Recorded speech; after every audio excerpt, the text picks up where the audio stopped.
But so let's get on with this HBCU spotlight. So the headline is HBCUs maximize their NIRSA National Football Championship experience. For 21 years, Florida A&M's women's head coach Marvin Green has spent a weekend around New Year's at the Flag Football National Championship. For North Carolina A&T's Robert McNair, it's been a dozen years since he started taking the Aggies men's flag football team on the road. And for Howard Jr. Aaliyah Goodwin, she's made the trip to Pensacola for 3 straight years. To each of them, competing in the NIRSA flag football events has become a passion. At the 2017 NIRSA National Flag Football Championships, they also represented 3 of 7 historically black colleges and universities at the tournament, joined by Delaware State, Prairie View A&M, Southern Baton Rouge, and Texas Southern. In all, HBCUs made up 11 of 51 teams competing for a title in Pensacola this year. 6 of those were women's division. I'm excited for the growth of the sport and equally excited to see so many HBCUs here this week, said Green. FAMU coach Marvin Green talked with his players after its win over Howard in Friday's pool action in the NIRSA National Flag Football Championship in Pensacola. Since 1995, Coach Marvin Green has been at the helm of Florida A&M Simply Marvin's women's team. Initially, the motivation was to encourage more women to participate in recreation on campus. It worked so well, in fact, that they quickly took to the road. By traveling to tournaments, our teams could see so many other people playing, said Green. The competition helped his team grow. Soon they were among the top 5 teams each year, making trips across the country and the continent, including to Cancun for a World Cup event in the early 2000s. The success of Simply Marvin's helped drive the formation of FAMU's legendary Black Magic's men team that appeared in the tournament circuit a few years later. So hold on. All right, before I read any further, let me just say I played against Black Magic. My team was Lights Out. I'm gonna give y'all the Lights Out story. Black Magic wasn't really that legendary. I'm just going on the record saying that Lights Out, my squad, we was better than Black Magic.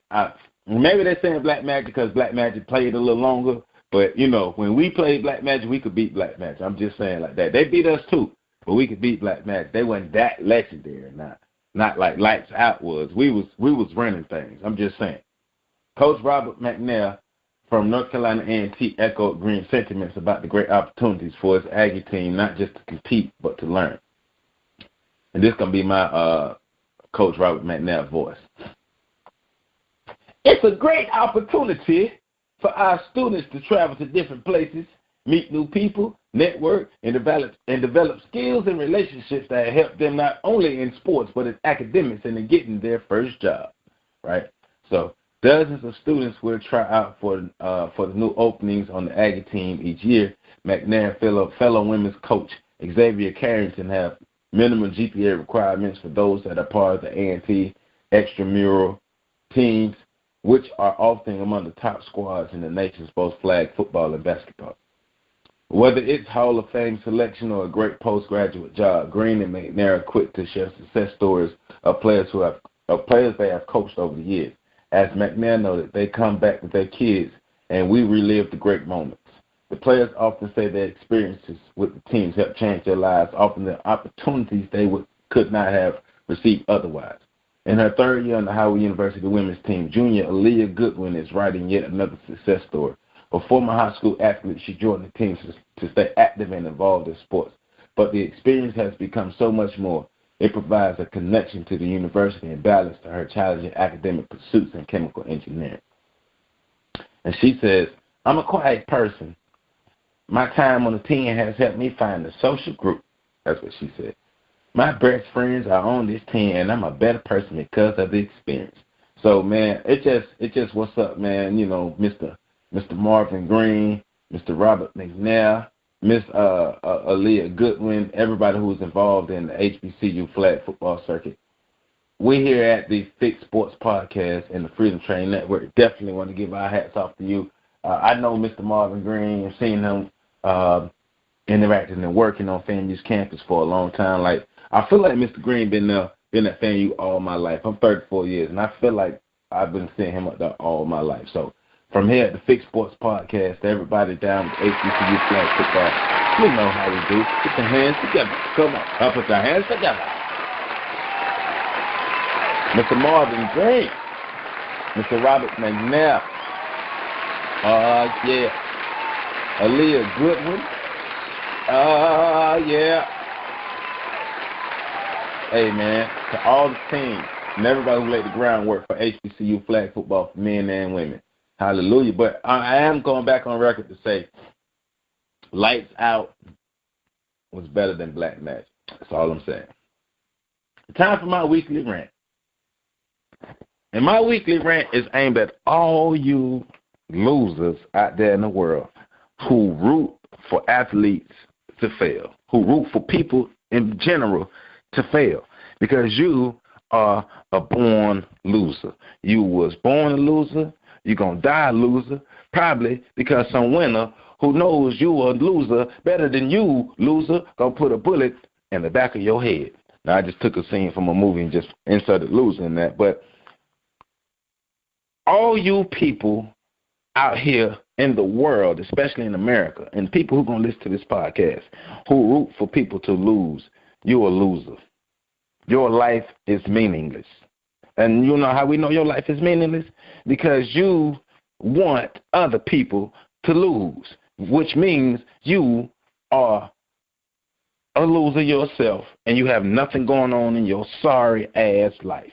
Because if you had something going on in your garbage-ass life, you wouldn't have time to sit around and think about somebody else losing. You wouldn't have time to sit around and hope somebody else loses. You wouldn't have time to create energy towards somebody else losing, which makes you a bitch, and you are full of shit, and your life is meaningless, and you need to go get something. Get up, get out, and get something, because you can't spend all your time being a fuck boy or a fuck girl. You can't spend all your time doing that, but the fact that you dedicate so much of your life and your time to being full of shit means that your life has no meaning. And I want you to listen at me and listen at me good, that because your life has no meaning, you've decided to be one of the worst people alive. And because you've decided to be one of the worst people alive, you want to take down as many people as possible with you, because you have decided that I will not be somebody in life. I'm going to be angry at all of you people. You're an athlete, and you make millions of dollars, and you want more money. What is wrong with you? Shut the fuck up. Shut up. If you mad that athletes make so much more money than you in your industry, why the hell did you choose that particular industry? Why didn't you use your mind to create something else for your loser-ass self? But you want somebody else to lose because they have a potential of making millions and millions and millions more dollars than you. Well, guess what? If your ass flip fries and I have an MBA, and you have no aspiration past flipping fries, or you're not even good at fucking flipping fries, guess what? Your ass is not going to make much money. If your ass, like if you dominate or own the industry of fry flipping, guess what? Your ass going to make money. But if you're just a regular-ass fry flipper, don't get mad at other people because you have no creativity, because you have no skill sets that you can monetize off for yourself, which makes you a loser and your life have no meaning. You are the personification of what a bitch is. You are the personification of what a fuck boy is, of what a fuck girl is, and you wake up to be full of shit, which means your ass should not wake up. So which means you probably should kill yourself because you have chosen to be a bitch in life, which means we don't really have room for more bitches in life because there's already enough bitches and motherfuckers out here who ain't shit. So why did you choose to be that? I have no idea. But that's why we are here blessing you with this message from the other realm to tell you that you ain't got to be no bitch no more. Ain't nobody make you be a bitch, but you choosing to be a bitch because you got a bitch-ass life. But won't you choose to do something else different with your life? Pursue a goal. Shave your legs. Shave your underarms. No, write a book. Climb a tree. Help an old lady across the road. Take a bath. Clean your bathtub. Look in the mirror and brush your teeth or something. Fix your edges. Get your hairline straightened out. Shave your back. All these things you could do.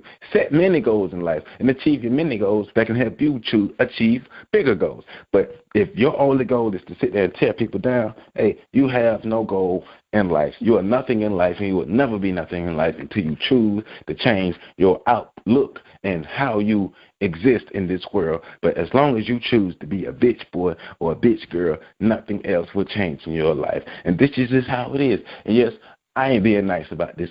Fuck you.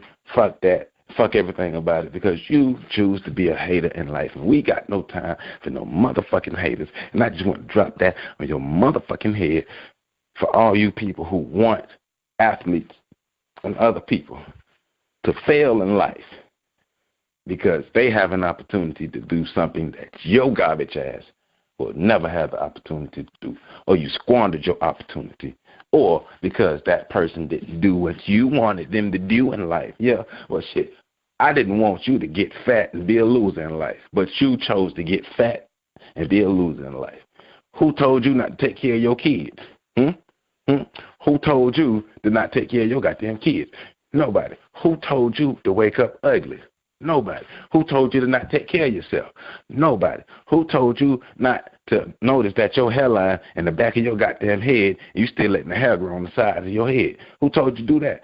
Nobody. Who told you not to work out? Nobody. Who made you sit on your ass and just eat, and you're knowing that your ass is expanding, but you ain't doing nothing about it? Now you're mad at everybody else because you don't like your goddamn self, and now you want to take it out on other motherfuckers because your high school dream has always been to make it to the NFL, but you was garbage, but you just didn't want to believe that you was garbage, or your ass was too fucking punkish to work for it. Don't nobody want to hear that shit. Get your life together. Life ain't over. If you still breathing, you got a chance to beat somebody. But don't spend your time hating on the motherfucker because you can't do it, and they got a chance to do it.